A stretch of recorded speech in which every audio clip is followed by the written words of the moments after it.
Të nderuar shikues, përshëndetje, jeni me edicionin e lajmeve të orës 11. Komisionarja Evropiane për Zgjerim Marta Kos do ta anulloj vizitën e planifikuar në Kosovë për shkak të zhvillimeve të fundit politike në vend.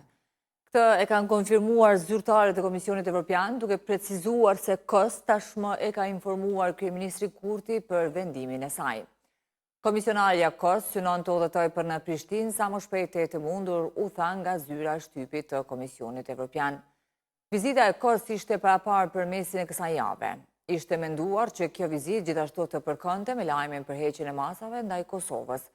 Zyrtarët evropian ndërkohë kanë shprehur keqardhje për zhvillimet e fundit politike në Kosovë. Ata nuk dëshirojnë të prononcohen më tej, pasi janë në pritje të vendimit përfundimtar të gjykatës kushtetuese.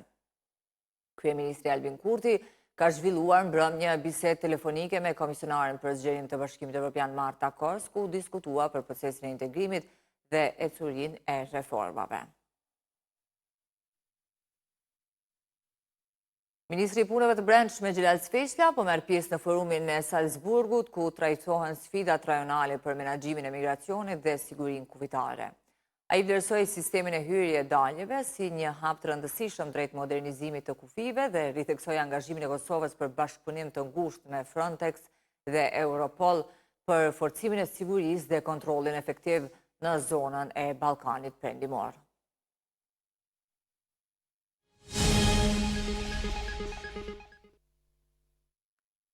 Gjykata kushtetuese ka miratuar kërkesën e kryeministrit Albin Kurti për vendosjen e masës së përkohshme lidhur me dekretin e presidentës për shpërndarjen e kuvendit. Sipas vendimit, nga data 9 deri me datën 31 mars ndalohet çdo veprim nga presidentja lidhur me dekretin dhe çdo veprim i kuvendit deri në vendimin përfundimtar të gjykatës.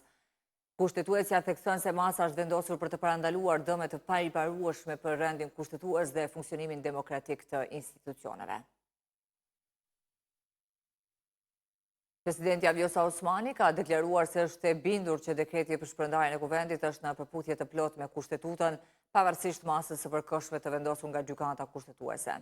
Ajo tha se vendimi nuk është personal, por formalizimi një situate të krijuar nga kuvendi. Në një intervistë për Syri TV, Osmani theksoi se ka vepruar sipas kushtetutës dhe se nëse do të kishte interes personal, do t'i konvenonte më shumë afati 60 ditor për konsultime me partitë politike. Qeveria ka reaguar pas vendimit të gjykatës kushtetuese për vendosjen e masës së përkohshme lidhur me dekretin për shpërndarjen e kuvendit të Kosovës. Vendimi i gjykatës kushtetuese për vendosjen e masës së përkohshme lidhur me dekretin për shpërndarjen e kuvendit pezullon zbatimin e këtij dekreti deri në shqyrtimin në merita të çështjes, thuhet në komunikat për media. Qeveria pret që vendimi përfundimtar i gjykatës kushtetuese të jap qartësi të plotë mbi këtë çështje dhe të përcaktojë standardin kushtetues që në të ardhmen institucionet dhe qytetarët mos të përballen me këto pengesa serioze, thuhet më tej në komunikat. Kryetaria Kuvendit Albulina Haxhiu e ka cilësuar si hap të rëndësishëm vendimin e gjykatës kushtetuese për vendosjen e masës së përkohshme ndaj dekretit të presidentës Osmani për shpërndarjen e kuvendit. Ajo tha se vendimi ndihmon në parandalimin e pasojave që mund të dëmtonin funksionimin kushtetues të institucioneve. Haxhiu shtoi se gjatë kësaj periudhe aktiviteti i kuvendit mbetet i kufizuar dhe pret që kushtetuesja të marrë një vendim që mbron rendin demokratik. Vendimin e kushtetueses e ka mirëpritur edhe shefja e grupit parlamentar të lëvizjes dhe vendosja Arbiana Gafci. Ajo beson se kërkesa e tyre është e drejtë dhe se argumentet janë të qarta e të bazuara në kushtetutë.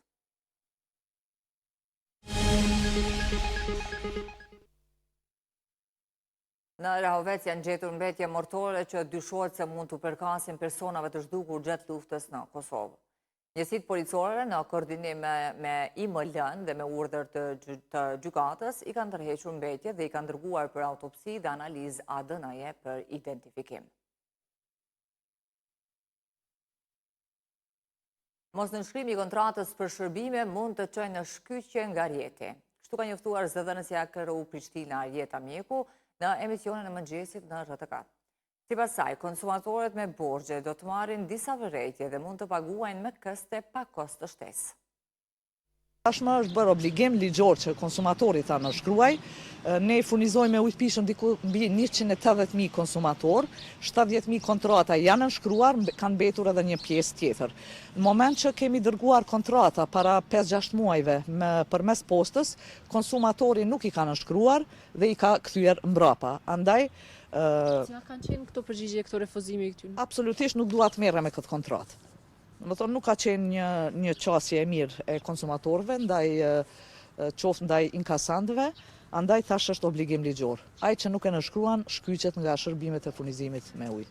Po, është si shej sepse kemi edhe shumë konsumatorë cilëve do t'ua dërgojmë këtë kontratë, apo edhe mund të vinë në zyrën për konsumator ta nënshkruaj, po ashtu pikat e arkëtimi, kudo që i kemi, kudo që konsumatori i ka më afër, mund të shkoj të nënshkruaj, ta lexoj aty për aty, ose ta merr me vete, ta lexoj dhe pastaj ta kthej të nënshkruar, kjo është. Ministria për Punë, Familje dhe Vlerat e Luftës Çlirimtare ka themeluar komisionin e ankesave për shqyrtimin e ankesave ndaj vendimeve të Inspektoratit Qendror të Punës.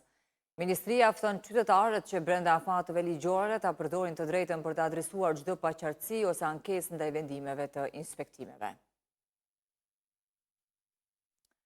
Në Prishtinë, policia e Kosovës ka arrestuar një mashkull kosovar për sulm seksual ndaj një të miture, ndërsa një shtetës i huaj është ndaluar për armbajtje pa leje. Janë raportuar edhe disa raste të dhunës në familje. Në Pej, një i dyshuar për kultivim të bimeve narkotike është ekstraduar nga Shqipëria dhe është dërguar në mbajtje. E në Gjakov, gjatë kontrollave u gjet një pushk gjuetie pa leje. Në Mitrovicën e Jugut, një i dyshuar qëlloi me armë zjarri në drejtim të viktimës dhe është në kërkim policor. Një i dyshuar për kultivim të drogës u ekstradua nga Shqipëria. Policia kuvitare ndaloi persona për kalim të paautorizuar të kufirit dhe sekuestrimin e druve pa dokumentacion. Statistikat tregojnë për 19 të arrestuar, 8 persona në mbajtje dhe 15 aksidente me të lënduar.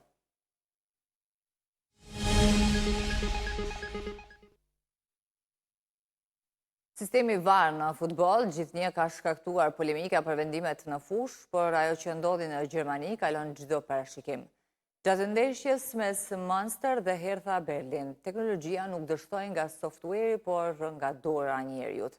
Një tifoz i maskuar ka arritur të hyjë në fush dhe të shkëputës fizikisht kablot e energjisë së monitorit, pikërisht kur arbitri po nisej ta konsultonte atë. Kronika në vazhdim na sjell detajet.